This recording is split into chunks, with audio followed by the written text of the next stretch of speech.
Umat Tuhan yang dikasihi oleh Kristus, selamat pagi. Semoga kita tetap bersukacita dan bergembira, terus semangat, sehat dalam ibadah keluarga kita saat ini. Sebab sukacita dan kasih Tuhan akan menyempurnakan sukacita kita.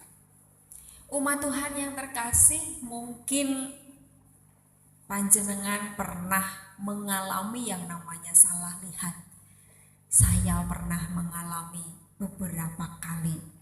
Nah, pernah menyapa, pernah tersenyum, pernah mengangguk pada seseorang yang kita kira seseorang itu kita kenal, tetapi ternyata salah.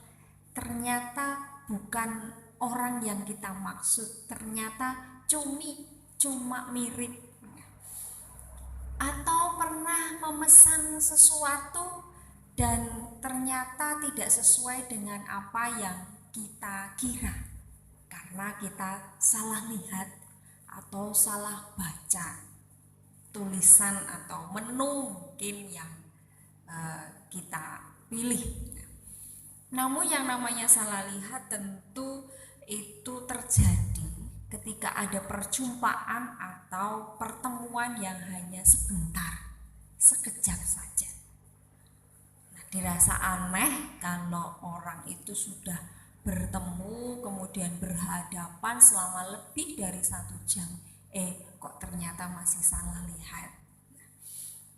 Umat Tuhan yang dikasihi oleh Kristus, itulah yang dialami oleh 2 murid Yesus, Kleopas dan salah satu murid yang tidak disebutkan namanya.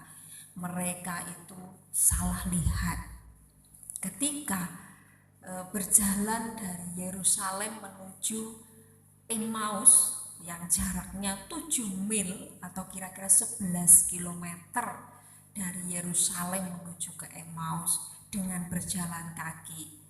Ya tentu saja jalannya belum beraspal, tidak seperti jalan-jalan sekarang ini sudah bagus.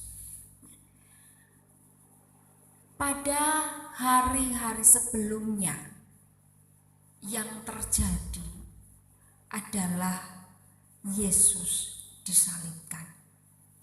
Dan hal itu membuat hati para murid itu merasa hancur, merasa harapan mereka itu pupus, merasa bahwa mereka sangat sedih dan kesedihannya itu tidak terkira. Tidak disebutkan apa sih tujuan mereka dari Yerusalem menuju ke Emmaus, tetapi di tengah-tengah jalan tiba-tiba ada seorang asing yang bergabung dengan mereka berjalan menuju ke Emmaus. Ia ikut berbincang-bincang dengan mereka sehingga kemudian hari itu sudah mulai gelap dan 2 murid itu memutuskan untuk beristirahat di dekat Emmaus. Mereka meminta orang asing itu untuk tinggal bersama-sama mereka karena hari sudah gelap. Orang asing itu pun kemudian turut serta dan bergabung bersama mereka, istirahat, kemudian mereka makan bersama. Orang asing itu memecah-mecahkan roti dan kemudian terbukalah mata kedua murid Tuhan itu dan mereka mengenal bahwa Dia yang bersama-sama dengan mereka dari sejak perjalanan sampai ke tempat peristirahatan itu adalah Yesus sendiri, Yesus yang telah bangkit. Umat Tuhan, mengapa mereka begitu lama baru sadar bahwa itu adalah Yesus? Di ayat ke-16 tertulis ada sesuatu yang menghalangi mata mereka sehingga mereka tidak mengenal Dia. Apakah itu? Yesus mengatakan di ayatnya yang ke-25, itu adalah karena kebodohan, adalah karena kelambanan hati, adalah karena ketidakpercayaan mereka terhadap nubuat-nubuat para nabi. Itulah yang membuat mereka tidak sadar bahwa mereka itu sedang berhadapan dengan Tuhan. Tepatlah jika 2 Korintus 5 ayat 7 mengatakan, sebab kami hidup.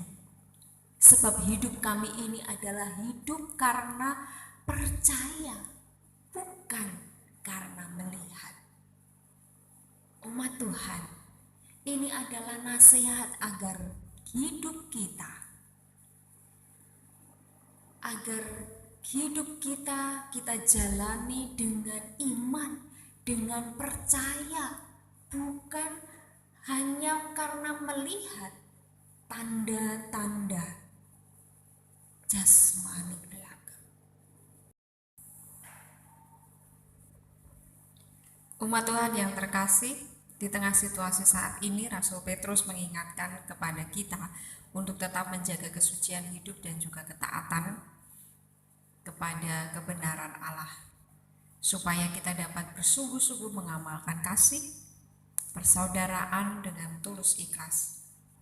Situasi saat ini sekalipun kita berjarak, namun semestinya itu kemudian tidak memecah-mecah kita, melainkan menggugah semangat kita untuk terus bersatu, untuk terus bersama-sama dengan orang lain.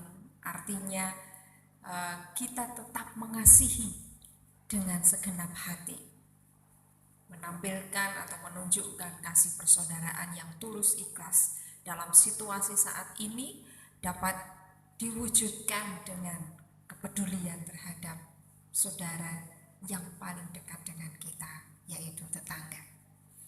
Bapak, Ibu, dan saudara yang dikasihi oleh Tuhan, perlunya untuk menunjukkan kasih dengan segenap hati dapat kita lakukan dalam lingkungan atau lingkup yang paling kecil, keluarga kita, kemudian lingkup lebih luas, masyarakat, gereja, dan juga bangsa kita. Supaya apa? Supaya tetap solid sekalipun kita dipisahkan oleh karena virus ini, tetapi mari kita tetap untuk mengasihi orang lain, mengasihi sesama kita sebagai murid Tuhan Yesus Kristus yang telah lahir baru dan dianugerahi dengan harapan yang baru. Maka kita dibangkitkan untuk tetap berkarya. Apakah itu? Saudaraku, di tengah situasi saat ini, baik jika kita untuk bisa memperhatikan orang lain, memperhatikan tetangga kita, mungkin mereka memerlukan pertolongan kita. Jadi bukan berarti ketika kita berjarak kemudian kita menjadi egois dan tidak memedulikan orang lain, enggak. Tetapi bagaimana kita pun juga dalam situasi saat ini justru semakin mempererat persaudaraan, paling tidak dengan memperhatikan tetangga kita. Ya, sekalipun kecil yang kita lakukan, mungkin berbagi makanan, mungkin dengan mendoakan apa yang menjadi keluh kesahnya, itu sudah menjadi karya nyata dalam hidup kita. Selain daripada itu, menaati anjuran pemerintah ini penting sekali, Bapak Ibu. Penting sekali untuk kita lakukan supaya situasi ini tetap cepat untuk pulih. Maka kita harus turut serta untuk melakukan sesuatu, yaitu dengan disiplin, dengan semangat untuk mencegah penyebaran virus corona ini semakin meluas. Ya, dengan menjaga kesehatan kita, dengan banyak cara anjuran-anjuran pemerintah yang kita lakukan untuk menjaga kesehatan kita, itu harus kita lakukan dengan sungguh-sungguh. Dan juga untuk menjaga jiwa kita. Kalau yang tadi adalah menjaga jasmani kita, maka untuk menjaga jiwa kita, maka tetaplah berdoa, teruslah untuk berdoa, karena Dengan begitu, ada banyak hal yang dapat diubah. Ada banyak hal yang dapat diubahkan karena kekuatan doa. Maka tetaplah berdoa untuk keselamatan jiwa kita, keselamatan jiwa orang lain, dan juga keselamatan jiwa banyak umat. Saudaraku yang dikasihi oleh Tuhan, meskipun hal ini sederhana yang kita lakukan, tetapi ini dapat menolong atau membantu untuk membuat keadaan itu menjadi lebih baik.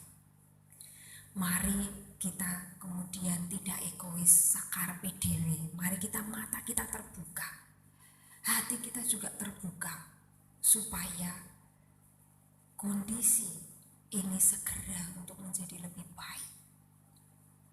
Itu adalah karya nyata kita sebagai orang percaya. Selama kita ibadah di rumah, mari kita lakukan dengan sungguh-sungguh, karena itu juga karya nyata kita untuk mencegah penyebaran virus corona cepat untuk meluas. Mari kita mulai dari diri kita, mari kita mulai dari rumah kita, mari kita mulai dari gereja kita. Kita berperan untuk itu.